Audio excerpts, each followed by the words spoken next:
Sa ngalan ng Ama, ng Anak, at ng Espiritu Santo. Amen. Sumainyo ang Panginoon. At sumainyo rin.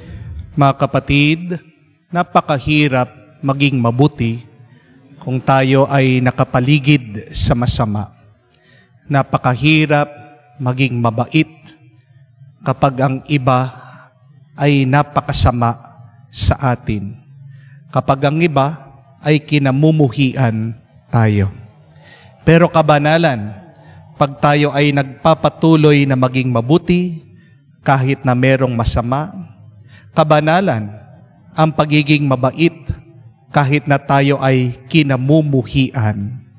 Kabanalan, ang nagpapatuloy, kahit na merong nagpapahirap sa atin.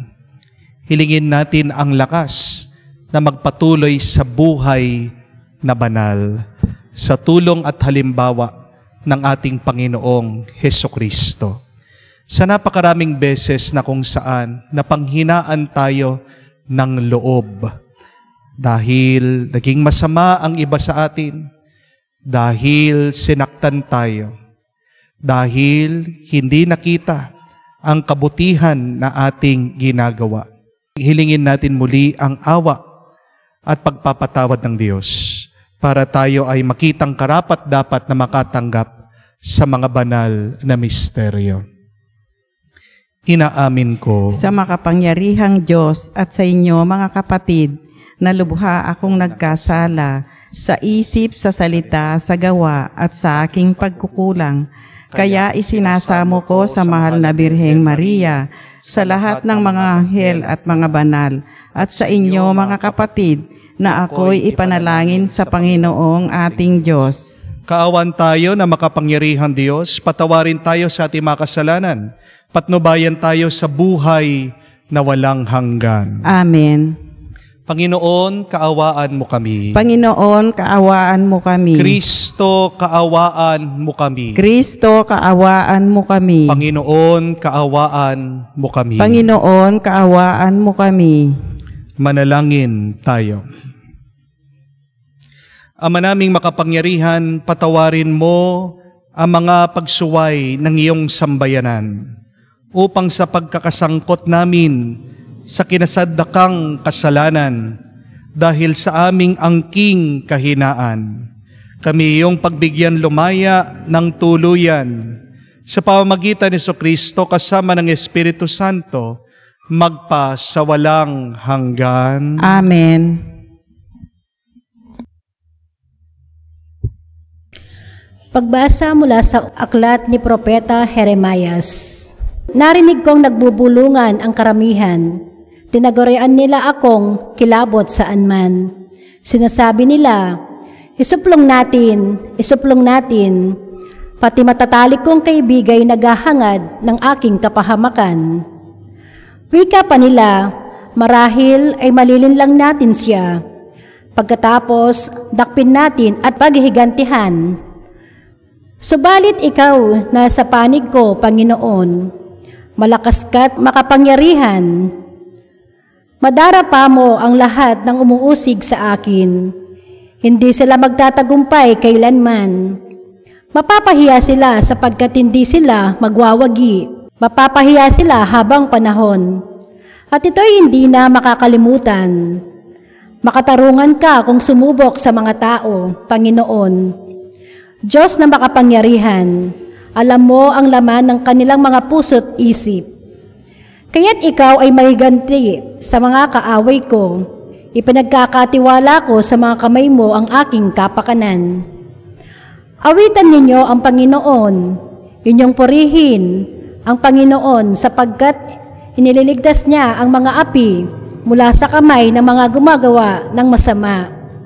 Ang salita ng Diyos. Salamat sa Diyos. Sa kahirap ay humibik at ako'y iyong dininig. Sa kahirap ay humibig at ako'y iyong dininig. O Panginoon kong aking kalakasan, minamahal kita ng tunay na tunay.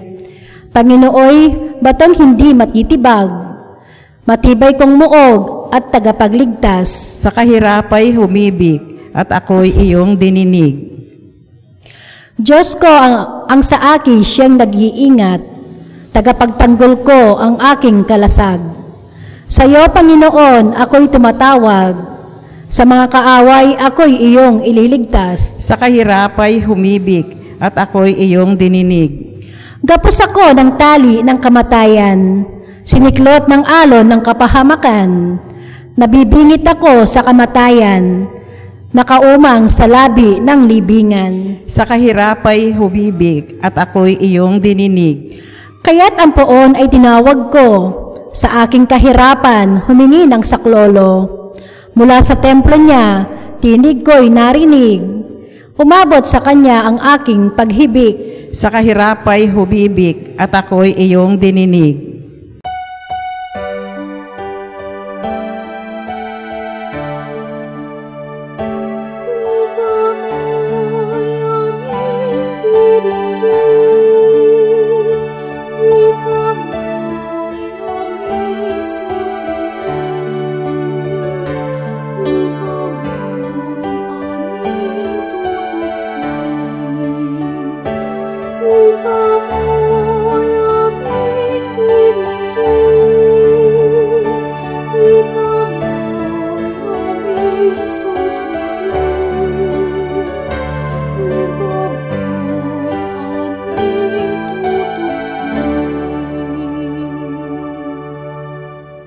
Salita mo, Kristo mahal, Espiritong bumubuhay, nagtuturot umaakay, sa nagnanais makamtan, ang langit na walang anggan.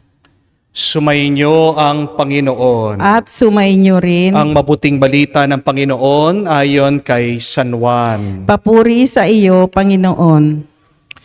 Nung panong iyon, ang mga Hudyo'y kumuha ng bato upang batuhin si Jesus. Kaya't sinabi sa kanila ni Jesus, maraming mabubuting gawa mula sa Ama ang pinakita ko sa inyo. Alin ba sa mga ito ang dahilan at ako'y inyong babatuhin? Sinagot siya ng mga Hudyo, hindi dahil sa mabuting gawa kaya ka namin babatuhin, kung hindi dahil sa paglapastangan mo sa Diyos, sapagkat nagpapanggap kang Diyos, sa gayon tao ka lang. Tumugon si Jesus, hindi ba nasusulat sa inyong kautusan? Sinabi ko, mga Diyos kayo. Mga Diyos ang tawag ng kautusan sa mga pinagkatiwalaan ng salita ng Diyos, at hindi maaaring tanggihan ang sinabi ng kasulatan. Ako'y hinirang at sinugo ng Ama. Paano ninyong masasabi ngayon na nilalapastangan ko ang Diyos sa sinabi kong ako ang anak ng Diyos? Kung hindi ko ginawa ang mga pinapagawa ng aking Ama, huwag ninyo akong paniwalaan. Ngunit kung ginagawa ko iyon, paniwalaan niyo ang aking mga gawa. Kung ayaw man ninyo akong paniwalaan, sa gayon matitiyak ninyong nasa akin ang Ama at ako'y nasa Kanya. Tinangka na naman nilang dakpin siya, ngunit siya'y nakaalis. Muling pumunta si Jesus sa ibayo ng Jordan. Sa pook noong unay pinagbibinyagan ni Juan. Nanatili siya roon at maraming lumapit sa kanya. Sinabi nila, si Juan ay walang ginawang kababalaghan, ngunit totoong lahat ang sinasabi niya tungkol sa taong ito. At dooy maraming sumampalataya kay Jesus. Mga kapatid, ang mabuting balita ng Panginoon. Pinupuri ka namin, Panginoong Esokristo. Magandang araw po muli sa inyong lahat. Bakit ba natin binabalikan ang nakasakit sa atin? Bakit ang masama? Yan ang ating palaging pinipili. Why do we pick what is always toxic? Di po ba kayo nagtataka? Halimbawa, sumakit na yung tiyan mo dahil sa pag-iinom mo ng soft drinks. Sinabi na ng doktor, tama na, butas na. yung iyong tiyan. May ulcer ka na. Pero bakit pa rin hindi mo matiis? Sinasabi mo, konti lang. Pag nakakita ka na ng malamig na soft drinks, tinatawag ka, ayun na naman, pagkainom mo, didighay ka, sasakit na naman ang tiyan mo, hindi mo mapigilan. Yang naging dahilan ng iyong sakit, balikan. Yung po mga iba, hindi po ba? Minsan pag nangangati ng singit, anong ginagawa? Inaamoy pa yung kanilang mga kamay, yung kanilang mga daliri. Yak! Bakit kaya ginagawa? Alam na nga na mabaho ang singit, pero inaamoy-amoy pa. Marami sa atin, alam na toxic content, hindi maganda yung pinapalabas dyan sa internet, sa social media. Pinapanood, pinapakinggan, pati din po sa tao. Di po ba? Applicable ito. Alam mo na nga na siniraan ka ng taong yan. Hanggang ngayon, kinakaibigan mo. Meron nga mga iba, di ba? Binugbog na sila ng kanilang mga asawa. Hanggang ngayon, sila pa rin hindi maiwan-iwan. Bakit nga kaya binabalikan natin yung mga nakasakit sa atin? Bakit natin pinipili yung mali? Why do we pick what is toxic? Ito po ay marahil sa 4 na dahilan. Una, minsan kasi umaasa tayo na magbabago pa ang tao. Umaasa tayo na mapagbabago natin ang tao. Sinasabi natin, may chance pa. Mabuti siya. Darating din ang panahon. Mag-iiba din yan. Magiging mabait at mas mabuti. Pangalawa, marami po sa atin masyadong mabait. Gusto nating maging martir. Binubuwis natin ang ating buhay para lang sa ating pag-ibig, para lang sa ating pagmamahal. Pero mga kapatid, mag-ingat po kayo, ha? Dahil pag sobra kang bait, aabusuhin ka ng iba. Amen? Pangatlo, makakalimutin kasi tayo. Maiksi ang ating alaala.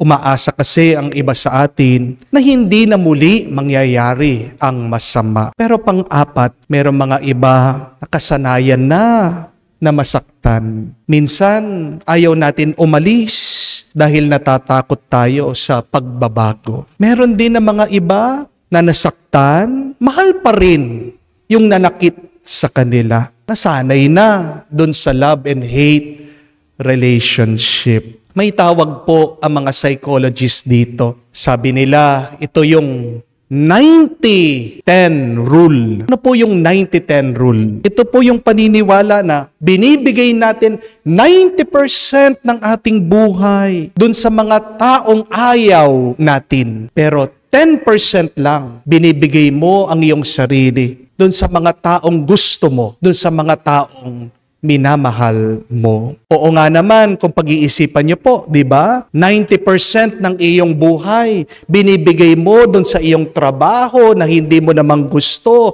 Piniplease mo yung iyong boss na kinaiinisan mo. Pero pag uwi mo, wala ka ng lakas, 10% na lang, na dapat bigyan mo ng oras at panahon ang iyong pamilya, kakaunti na lang ang naibibigay mo sa kanila. Di po ba? Minsan, 90% nagpapasikat tayo sa mga taong hindi naman natin gusto, hindi naman natin kakilala. 10% na lang ang natitira na binibigay natin yung mabuti sa ating pamilya. 90% madalas, hindi po ba, napakagalante natin sa mga ibang tao, pero pagdating sa ating mga kadugo at kamag-anak, 10% lang yung maiaalay mo sa kanila. Mga kapatid, ito yung kahinaan ng ating pagkatao. Pero pinapaalala sa atin ng Ebanghelyo, hindi naman dapat ganito. Dapat gayahin natin ang Panginoong Hesukristo. Jesus gave 90% of Himself to people that He loved. Kung maalala niyo po, di ba? Kaumpisa pa lang ng araw, nagdadasal ang ating Panginoon. Bago matapos ang araw, nagdadasal siya. Binibigay ng ating Panginoon ang kanyang oras, atensyon sa kanyang mahal na Diyos Ama. 90% ng oras niya, ginugol, inubos sa kanyang mga alagad, sa kanyang mga disipulo at mga apostol. Sino ang palaging kasama ng ating Panginoon sa hapagkainan? Kung hindi ang mga taong hinahanap ng kanyang Ama, ang mga makasalanan. Kung man merong binibigay na oras at panahon si Jesus sa mga taong ayaw sa Kanya, tingnan niyo po, pansinin niyo, that is just a little, 10% only. Sino ba mga kaaway ng ating Panginoon? Kung hindi ang mga Pariseo, ang mga Saduceo, mga nakakatanda ng bayan, mga pari ng templo, hindi naman niya totally na iniiwasan ang mga taong ito. Kinakausap niya, pinangangaralan sila, pero hindi niya inuubos lahat, karamihan ng oras niya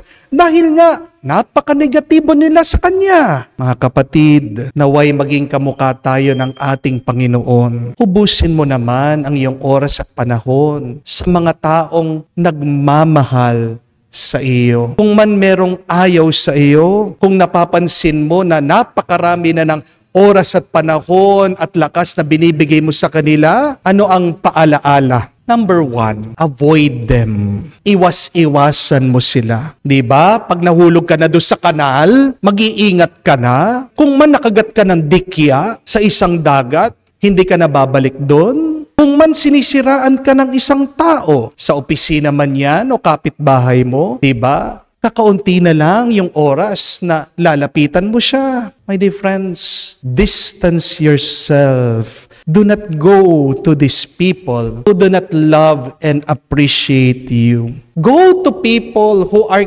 kind, who are very supportive to you. Pansinin niyo po ang ating nabasang ebanghelyo.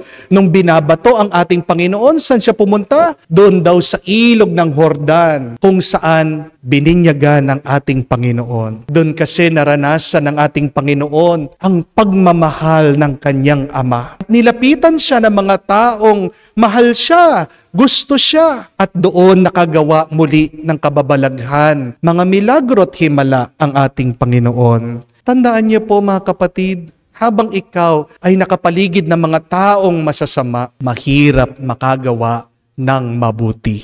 Habang nasa toxic environment ka, wala kang maipapakitang o mailalabas na maganda. Avoid toxic people. Distance yourself from people who have hurt you. Pero pangalawa, learn from people who have hurt you. People who are toxic are your teachers. They are teaching you something. Kung hindi mo man maiwasan ang mga taong sinasaktan ka o masama sa iyo, tandaan niyo po ito, matuto ka sa kanila. Toxic man sila, teacher mo sila sa buhay. They are teaching you on how to improve yourself. Isipin mo ang mga taong nakakasakit sa iyo ay papildeliha. Ang papildeliha, magaspang yan. Pag dumampi sa iyo, napakahapdi. Pero saan ba natin ginagamit ang papildeliha? Para mas kuminis, para maging mas pulido yung ginagawang muebles, yung gamit. Di po ba? So, pakinggan mo silang mabuti. Pag-aralan mo, ano ba ang tinuturo nila para mas bumuti ka pa. Tandaan niyo po itong kasabihan na ito. Not everybody in your life that fights you is your enemy. And not everybody who loves you is really your friend. May katotohanan po yun. Di po ba? Hindi naman lahat ng mga nang-aaway sa atin ay kaaway natin. At hindi naman lahat ng mabuti sa atin ay kaibigan natin. Meron po mga iba dyan ang bait-bait sa atin. Pero bakit? Kasi meron silang gustong makuha sa atin. Pero tingnan niyo po, kung minsan sa pamilya, di ba, nag-aaway-away tayo. Pero pagkatapos ng pag-aaway, alam natin, mahal pa rin natin ang bawat isa. Pag-isipan po natin yon. Baka kala mo toxic sila. Baka kala mo talagang kaaway mo sila. Pero sa totoo, nasa isip nila ay yung ikabubuti mo lang. Si Jesus, marunong din naman makinig sa mga kaaway niya. Sana ikaw din. Tanong mo sa iyong sarili, ano ba ang tinuturo nitong taong nakakasakit sa akin? Pangatlo at kahuli-hulihan, heal yourself. Hilumin mo ang iyong sarili. Pagalingin mo ang iyong sarili. Kung hindi man natin maalis ang mga taong nakakasakit sa atin, kung man nagpapatuloy na tayo'y sinasaktan, tandaan niyo po mga kapatid, kung hindi ka aalis sa mga taong nakakasakit sa iyo, magpapatuloy kang masasaktan. If you remain with people who hurt you, the hurt will continue. Pag umalis ka na, kailangan hilumin mo na, pagalingin mo na ang iyong sarili para lumakas ka. And the question is, how do we heal ourselves? It's very simple. You heal yourself by loving yourself. Gusto mong gumaling? Gusto mong lumakas? Mahalin mo ang iyong sarili. I want you to remember this, my dear friends. People don't have to love you. People don't have to like you. People don't have to respect you. But when you look at the mirror, hopefully, you love yourself. When you look at yourself at the mirror, please like yourself. When you look at yourself in the mirror, please respect yourself. Tandaan niyo po ito, mga kapatid. Hindi ka naman kailangan mahalin ng ibang tao. Hindi ka naman kailangan gustuhin ng ibang tao. Hindi ka naman kailangan din na respetuhin ng ibang tao. Pero napakahalaga, unang-una, ikaw, mahalin mo ang iyong sarili. Ikaw, gustuhin mo ang iyong sarili. Sa'yo muna, respetuhin mo ang iyong sarili. Kasi kung hindi mo minamahal, ginugusto at nirerespetong iyong sarili, ikaw ang unang-unang kalaban ng iyong sarili. Pag wala kang pagmamahal sa iyong sarili, sinasaktan mo din ang sarili mo. Tandaan niyo po yan. The question is, how about our relationship with God? Do you give your 90% of yourself to God who loves you? Aminin po natin, di ba? Napakarami ng ating oras. Hindi man natin binibigay sa Diyos na tunay naman talagang nagmamahal sa atin. Madalas yan ang ating pagkukulang sa Panginoon na nagbigay ng buhay na ito, sa Diyos sa palaging nagpapatawad sa ating mga kahinaan. Ilang porsyento ng ating oras at panahon ng ating binibigay sa Kanya? Di ba napakakaunti lang? Tama. We only give 10% those who love us. Kung nga sa mga nagsisimba po alam niyo po ba sa statistics kung ilan yung mga tao na weekly nagsisimba? Dito po sa Pilipinas, nakita nila 38% lang po sa lahat ng mga Katoliko at Kristiyano. 38% lang po ang bumabalik sa simbahan, nagdarasal, nagpapasalamat sa Diyos. Di po ba nakakalungkot na mas marami ang mga malayo sa Diyos kaysa sa mga malapit sa Kanya? Mga kapatid, magdasal po tayo na hindi lang 90% ang ating ibigay sa Diyos. Kung hindi 100%, umalis tayo sa mga taong nakakasakit sa atin at lapitan natin ang mga taong nagmamahal sa atin. Sinong number 1 na in love sa atin, kung hindi ang Diyos? Naway ang ating dasal at dalangin sa araw na ito, kamuka ng mga salita na binanggit ng ating mahal na ina. Sabi niya, totuos-tuos. Ibig sabihin, totally yours. Lahat-lahat, Panginoon, inaalay namin sa iyo ang aming buhay. Kami nagpapasalamat na mahal mo kami. Tanggap mo kami kahit na madalas kami ay lumalayo, kahit na madalas kami nagkakasala at nagkakamali sa iyo. Buong buo, binibigay namin ang aming sarili, naway kami pagpalain mo ngayon at magpakailanman. Amen. Mga kapatid, alay po natin ang ating mga panalangin sa Diyos. Maniwala tayo na tayo ay pinakikinggan niya. Ating sabihin, Panginoon, dinggin mo kami. Panginoon, dinggin mo kami. Ang simbahan sa pamamagitan ng mga pinuno nito'y naway magpatupad ng kanyang misyon na ipahayag ang ebanghelyo nang walang pagbabago sa anumang aral nito, manalangin tayo sa Panginoon. Panginoon, dinggin mo kami. Ang mensahe ni Jesus, tulad ng lebadura, naway magpabago sa bawat aspeto ng ating buhay. Manalangin tayo sa Panginoon. Panginoon, dinggin mo kami. Ang mga Kristiyano, naway hangarin ang pagsupil sa sarili, lalo na sa panahong ito ng pagsisisi sa kasalanan. Manalangin tayo sa Panginoon. Panginoon, dinggin mo kami.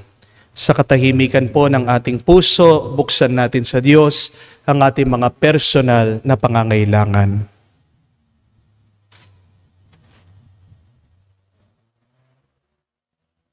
Ama, pinapadala mo sa amin ang mga pangaral ng mga propeta upang panatilihin ang aming pag-asa. Loobin mo kami ay maging malakas na makatupad sa iyong kalooban at magpatotoo sa aming pananampalataya sa iyo habang buhay. Hinihiling namin ito sa pamamagitan ni Kristo, aming Panginoon. Amen.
Manalangin kayo mga kapatid, para ang ating mga paghahain ay kalugdan ng Diyos amang makapangyarihan. Tanggapin nawa ng Panginoon itong paghahain sa iyong mga kamay, sa kapurihan niya at sa karangalan, at sa ating kapakinabangan, at sa buong sambayanan niyang banal.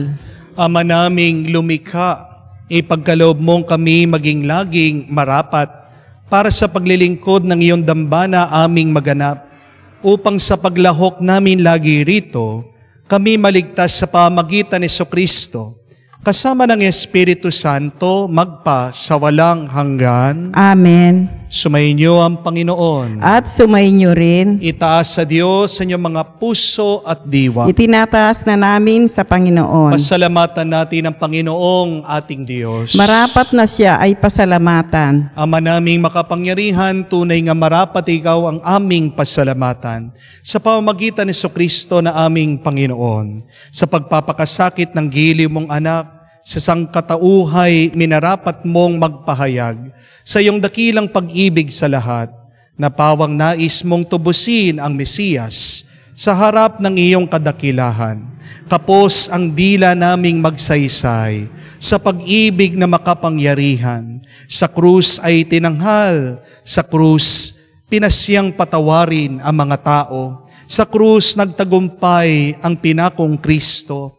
Kaya kaysa na mga anghel nagsisiawit ng papuri sa iyo, walang humpay sa kalangitan, kami nagbubunyi sa iyong kadakilaan. Santo, Santo, Santo,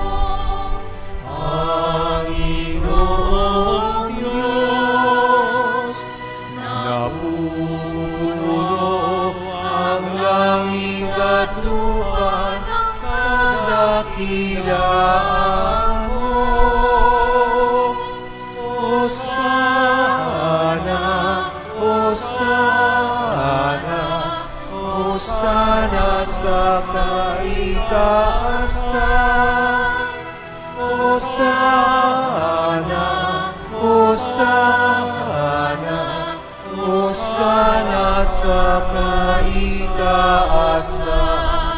Pinagpala ang naparito sa ngalan ng Panginoon. Hosana, Hosana, Hosana sa kaitaasan. Hosana, Hosana, Hosana sa kaitaasan.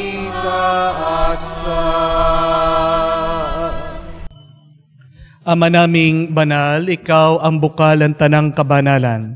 Kaya't sa pamagitan ng iyong Espiritu, gawin mong banal ang mga kaloob na ito, upang para sa amin maging katawan at dugo ng aming Panginoong Hesu Kristo. Bago niya pinagtiis ang kusang loob na maging handog, hinawakan niyang tinapay, pinasalamatan kanya, pinaghati-hati niya iyon, inabot sa kanya malagad at sinabi, "Tanggapin ninyong lahat ito at kanin. Itong aking katawan na ihahandog para sa inyo."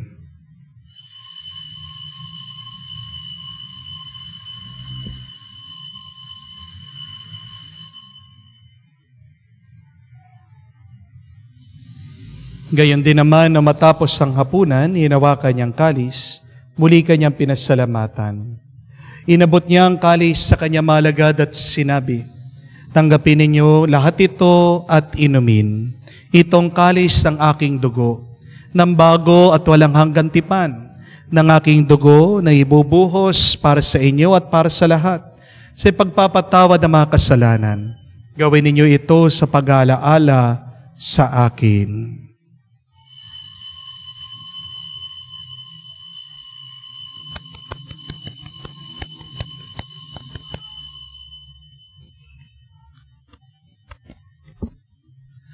Ang misteryo ng pananampalataya. Si Kristo'y namatay, si Kristo'y nabuhay, si Kristo'y babalik sa wakas ng panahon. Ama, ginagawa namin ngayon ang pag-alaala sa pagkamatay at muling pagkabuhay ng iyong anak. Kaya tiniyalay namin sa iyo ang tinapay nagbibigay buhay, ang kalis na nagkakaloob ng kaligtasan. Kami nagpapasalamat dahil kami yung minarapat na tumayo sa harap mo para maglingkod sa iyo. Sinasamo namin kami magsalo-salo sa katawan at dugo ni Kristo ay mabuklod sa pagkakaisa sa pamamagitan ng Espiritu Santo. Ama, lingapin mong iyong simbahan, laganap sa buong daigdig. Puspusin mo kami sa pag-ibig.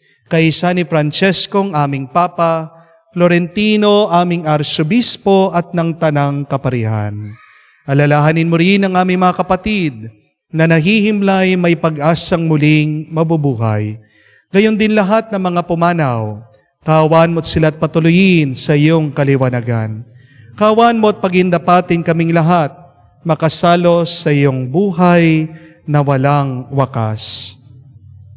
Kaisa na mahal na Birhen Maria, Ina ng Diyos, kaisa na mga apostol at lahat ng mga banal, na namuhay dito sa daigdig na kalugod-lugod sa iyo.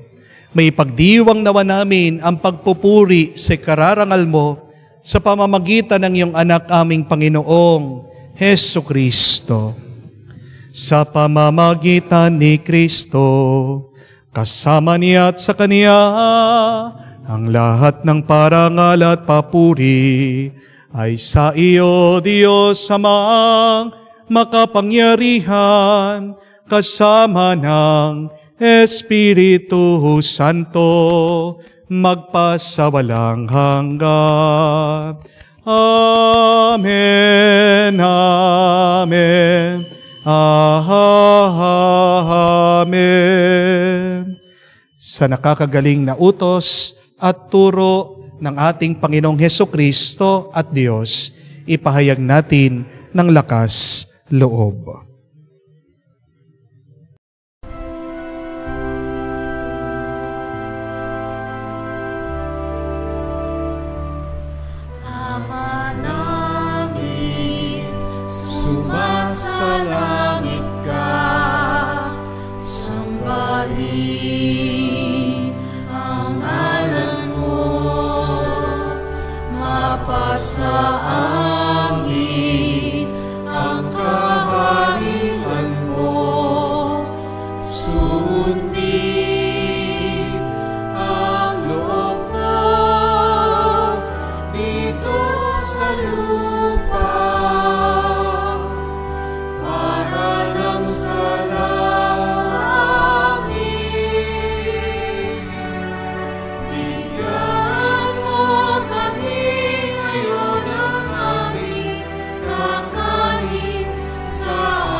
Hinihiling namin kami adya sa lahat na masama, pagkalooban ng kapayapaan araw-araw, iligtas sa kasalanan, ilayo sa lahat ng kapamakan, samantalang aming pinanabikan ang dakilang araw ng pagpapahayag ng tagapagligtas naming si Hesu Kristo. Sapagkat iyo ang kaharian at ang kapangyarihan at ang kapurihan magpakailanman. Amen. Panginoong Hesu Kristo, sinabi mo sa iyong mga apostol, kapayapaan ang iniiwan ko sa inyo, ang aking kapayapaan ang binibigay ko sa inyo. Tunghayan mo ang aming pananampalataya at huwag ang aming pagkakasala. Pagkalooban mo kami ng kapayapaan at pagkakaisa ayon sa iyong kalooban, kasama ng Espiritu Santo, magpasawalang hanggan. Amen. Kapayapaan ng Panginoon ay laging sumainyo. At sumainyo rin. Magbigayan po tayo ng kapayapaan sa bawat isa. Peace be with you po. Kapayapaan po sa inyong lahat. Kordero ng Diyos na nag-aalis ng kasalanan ng sanlibutan, maawa ka sa amin. Kordero ng Diyos na nag-aalis ng kasalanan ng sanlibutan, maawa ka sa amin. Kordero ng Diyos na nag-aalis ng kasalanan ng sanlibutan, ipagkaloob mo sa amin ang kapayapaan. Mga kapatid, naririto ang ating Panginoong Hesu Kristo, ang Kordero ng Diyos, nag-aalis sa mga kasalanan ng sanlibutan. Mapalad tayong lumalapit sa piging ng Kordero. Panginoon, hindi ako karapat-dapat na magpatuloy sa iyo, ngunit sa isang salita mo lamang ay gagaling na ako.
Manalangin tayo.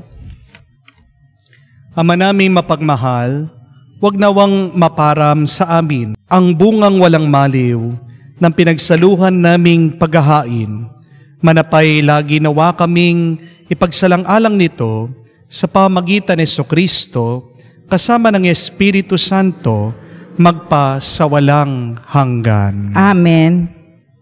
Mga kapatid, tandaan natin na mahirap makagawa ng mabuti kung ikaw ay nasa isang masamang kapaligiran at kung ikaw ay patuloy na sinasaktan ng iba. Kaya nga po ang assignment natin ngayong darating na weekend, Sabado o Linggo, spend time with people who you love and who love you. Magpalakas tayo muli sa pamamagitan ng pakikisama, pakikiisa sa mga taong tanggap tayo, mabuti sa atin, at minamahal tayo. And then, spend time also with yourself. No? Love yourself. Ngayon pong bago ang mahal na araw, bigyan nyo din po ng oras at panahon ang iyong sarili, palakasin ang inyong sarili. No? So spend time with people that love you, care for you, at naway itong magpalakas muli sa inyo para pagbalik nyo sa inyong mga trabaho o responsibilidad, mapagpatuloy nyo muli na may gana at sigasig. Sumayin nyo ang Panginoon. At sumayin niyo rin. At kayo ay pagpalain ng Diyos na makapangyarihan sa lahat, sa ngalan ng Ama, ng Anak, ng Espiritu Santo. Amen. Ang ating misa ay natapos na. Humayo kayo sa kapayapaan ni Kristo. Salamat sa Diyos.